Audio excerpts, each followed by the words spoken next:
I am well, thank you.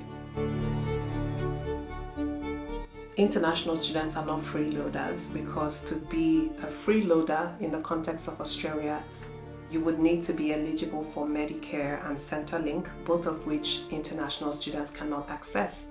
Also, international students are not able to access any loans or fee help from the government. So no, international students are not freeloaders.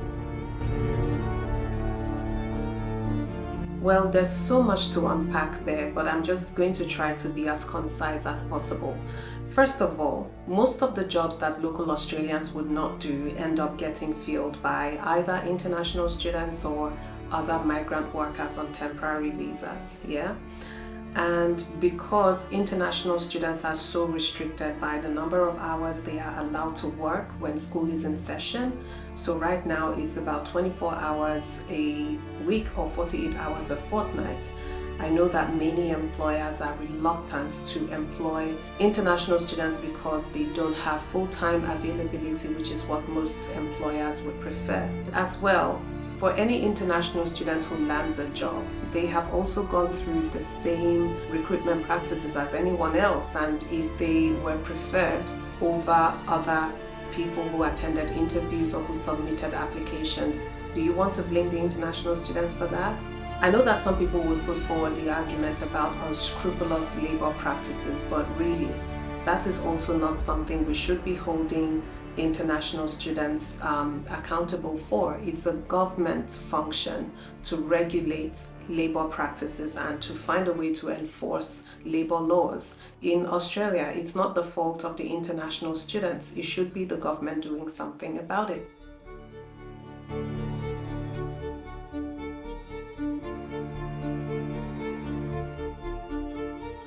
Alright, I feel like this is a stereotype that actually needs to be debunked. Not every international student is cashed up. I might even make bold to say that most international students are not cashed up. And while technically speaking, an international student is able to buy property here, please know that the financial barrier, the policy barriers, especially in terms of accessing a home loan, are steeper and more difficult for international students.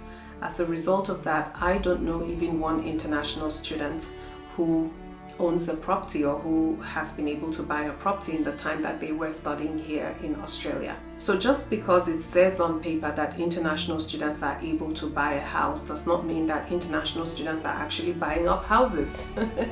It's difficult enough for people who are permanent residents and even Australians. Say nothing of how much more difficult it would be for an international student. The barriers are steeper, like I said, and even more difficult. Well, so does inflation, poor economic policies, and a lack of affordable housing. International students are also victims of the same problem. There is a lack of affordable housing both for Australians and for international students. At what point do we pass the buck back where it belongs, which is back to the government? I mean, who sits at the center of responsibility around making sure that people can access affordable housing and that housing is available in the first instance? Should it be international students or the government? I think it is high time we stopped barking up the wrong tree and actually hold people responsible who should be held responsible. It is not the fault of international students who have applied for a visa and been granted that visa to come into the country to then have to fix a housing problem. I mean, who is granting those visas in the first place? If we are identifying migration overall as a significant contributor to the housing crisis, then again, the buck stops with the government around making policies that regulate migration, because they are the ones putting out these advertisements calling for people to come study here and then not providing housing for them or for local Australians.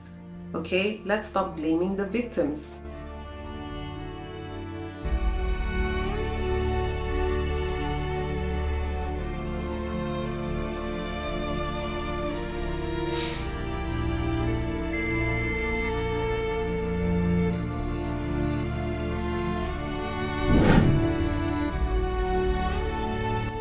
Hey everyone, I am back in your faces once again this week. My name is Chioma for any of you who is just meeting me for the first time. Make yourself comfortable because we're getting this show on the road immediately. So you already know what I want to talk about, right? I want to talk about international students, but specifically around the issue of how there is some kind of perception that trails international students and the identity of being an international student here in Australia that I think is just unfair. It is stereotypical and based on a lot of misinformation. I might even go as far as saying that a lot of the things that make up that stereotype are entirely false and untrue. This is something that I started observing when I was an international student myself, and that was not too long ago. I know that it's pushing into 6 years now since I graduated. How time flies. But I know that even back then when I was an international student, I made the same observations. And over the years since I graduated, I have come across lots of other reasons to kind of confirm my suspicions and confirm my observations as well. There is a problematic view of international students.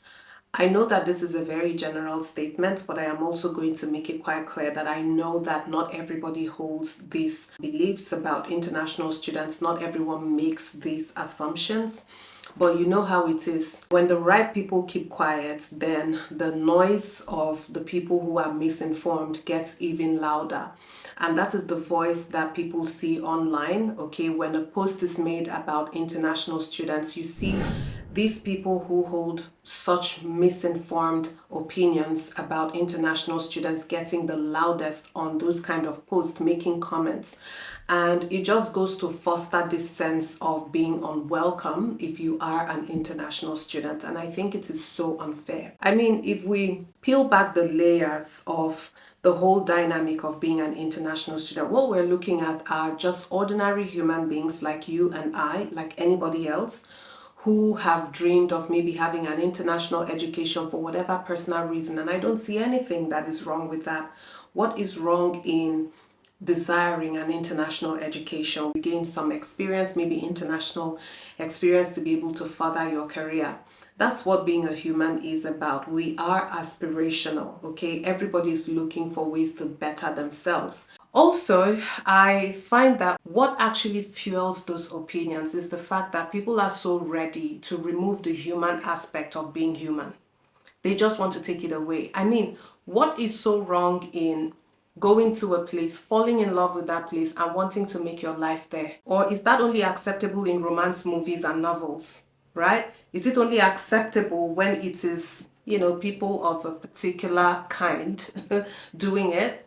Because I read stories all the time, not even in relation to being an international student or in relation to studying abroad. I read stories all the time about people who travel to somewhere else and it was supposed to be a short visit, but they fall in love with that place and decide to make their lives there, whether temporarily or permanently. We read these stories, we laugh and we go, oh, what a lovely, cute story. But as soon as it comes to an international student who comes here, loves the place so much and decides they want to stay back legally. I am not acknowledging anybody who comes through any kind of back door. Okay, so this video is not even about that in the first place. But international students who come in here legally, do everything that they are supposed to do, go on and apply for permanent residency because they've fallen in love with the place and they just want to stay back and be contributing members to the society here in Australia. What is so wrong with that? International students are not allowed to have that kind of dream because they are a different class of humans.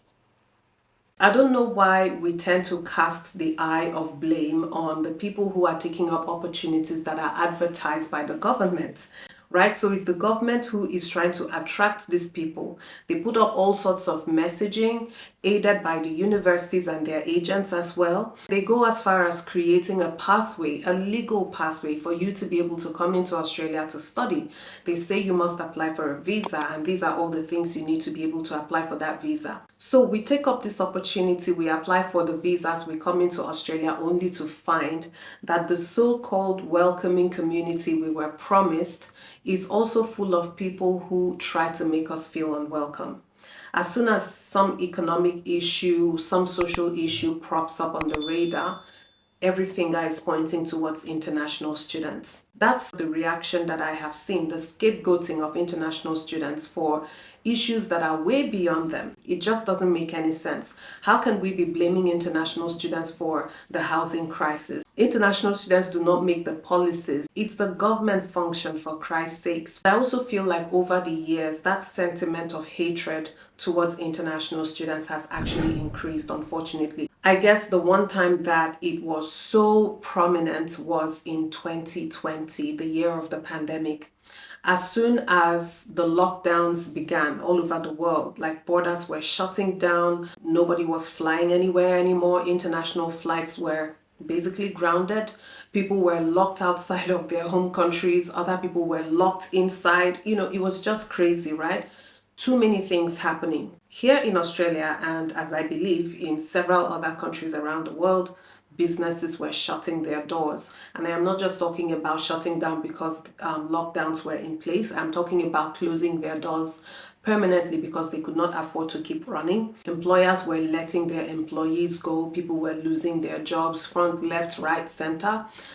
And obviously everyone was affected. Whether you were a local Australian or an international student, everyone was affected. There was a lot of fear. And then in the middle of all that, as the government was trying to put in palliative measures to help cushion the effect of everything happening economically, I remember that was when the job seeker payments and the job keeper payments were established. There became a debate around whether international students should be able to access the job seeker payments. And the sentiment I observed was people were against it. They said, no, you should not be giving anything to international students. They are not entitled to anything. Australians first. I do not disagree with that. I do not disagree with looking after local Australians and permanent residents. But I also do not believe, even for a second, that Australia did not have the capacity of looking after everyone within their borders at that time, whether they were permanent resident citizens or temporary residents. I do not believe it, not even for a minute. And so I found it to be grossly unfair that we would attract these students, actively recruit them. Yes, we actively recruit these students. For those of you who don't know, there are independent education agents commissioned by universities helping them to recruit international students into these universities here in Australia. And you only had to look at the marketing campaigns that they are putting up and the kind of language, enticing language they are using to attract international students, to draw international students into Australia. And then you do all of this, you bring them in because you also recognize what an immense financial value they bring to the economy here in Australia. You bring them in, and then at the point of their need, you turn your backs on them. Like what happened to duty of care? Listen, I feel like I still need to make another disclaimer here. I am not discounting the fact that migration, generally speaking, contributes to some of these issues that the government is dealing with. And it's not peculiar to Australia. It's something that you would find in several other countries around the world. However, it is the singling out and the targeting of international students that I am a bit baffled by, especially given that they bring so much value to the Australian government. So the question I usually ask myself is, are they just cash cows? All we want is to extract as much as we can from them in terms of monetary or financial value, and then we chuck them out. Like, do we not hold any responsibility to also look after the international students within our borders as Australians? Yeah, don't we hold any responsibility? And if we don't, then where is the humanity in all of that? It was appalling. In 2018-2019, it was said to be the third largest export from Australia.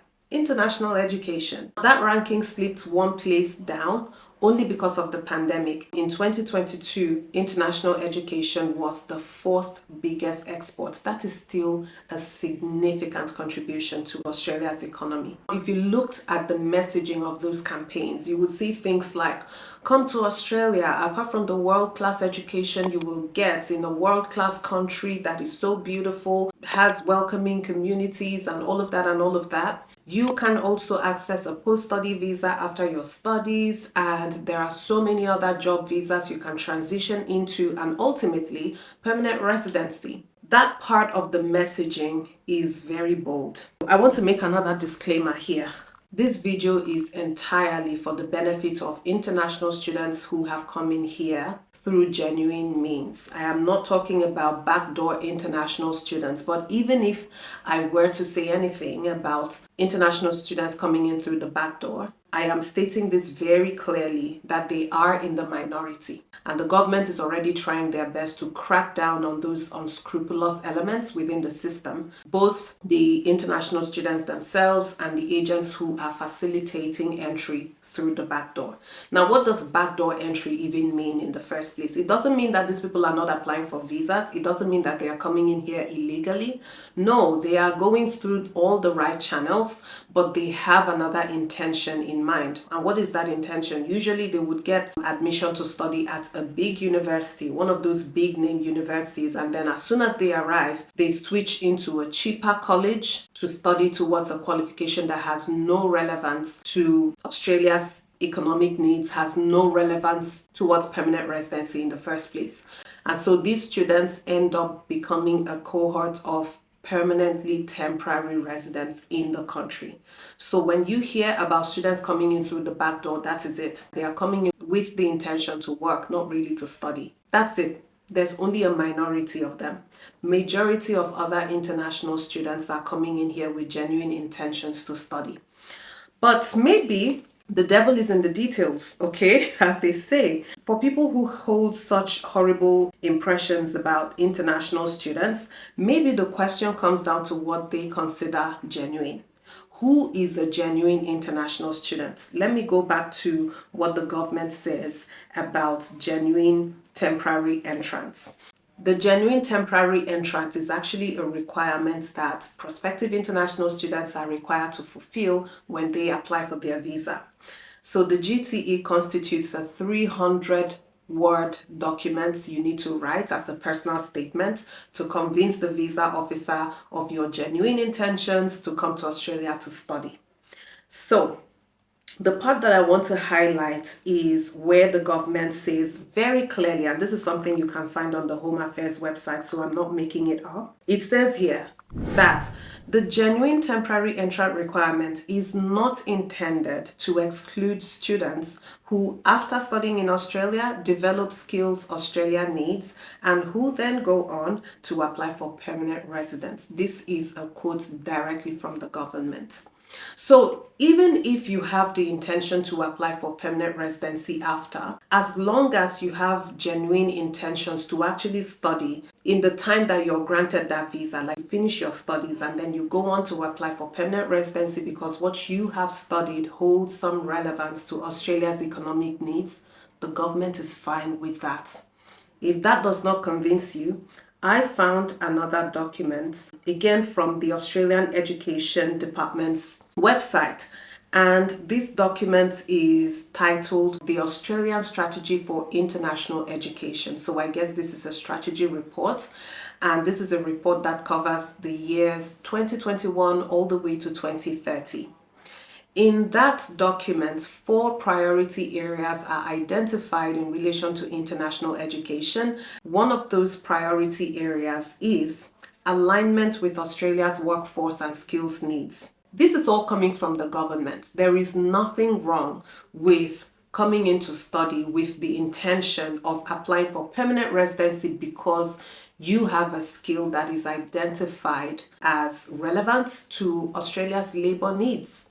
Nothing wrong with that. Remember I said that I have my own personal experience of being targeted by such comments and sentiments? Not too long ago, this is a story, not too long ago, I received a comment under one of my videos, and it was a video where I was talking about how I went from international student to a permanent resident here in Australia, right? And someone came under that comment and said, yes, you're part of the people gaming the system. Those of you who come in through the back door, wanting permanent residence but going through education. I don't remember word for word what they said, but that was the message of that comment. To which I responded. I said, well, it should make you even madder that what you have just described about coming in as a student, finishing your studies and applying for permanent residency is absolutely legal. That should inflame you even more. That was my response to them. To which this person replied and said, go clap for yourself. You should be very proud of yourself, or you backdoor entrance. You know, it was something of that nature. And following that, I deleted the whole thread of comments because I could see that it was beginning to become a back and forth. Now, maybe I regret a little bit why I deleted it, because I could have screenshotted it and put it on this video. But that's to tell you that I have been targeted by such sentiments, and not just on that YouTube video. Even when I was studying, I got my fair share of comments about, well, go back to your country. By the way, I have spoken about my experience of studying at the institution I studied at. If you would like to see that video, I would have a link in the description. Let's not also forget that it is international students actually funding Australian universities. Yeah? Because the government cut funding to the higher education sector and just gave universities the autonomy to go out there and do whatever they could do to generate revenue to fund their operations. And universities took that opportunity and ran with it. And where did they run? Overseas, to recruit international students. That is why it's like there's an over-reliance on international students to provide funding for universities. And I believe that that is a separate conversation altogether, and one that I also very strongly support should be happening. Because if international students truly are limiting the opportunities for local students to be able to go into universities, I don't support that either. I feel like it's a big challenge that needs to be addressed. But again, it's up to the government to do that. It's not the fault of international students. Different people would have different opinions about this video, and that's completely fine. If you agree with me, give me a thumbs up. If you don't agree with me, still give me a thumbs up and then leave me a comment. Just as long as you keep it respectful. I am actually curious to an extent to know what people are thinking. If that is the opinion you hold about international students, could you please tell me why in the comment section? Anyways, that is it for this video. I hope this has been one that you enjoyed. Bye bye and see you.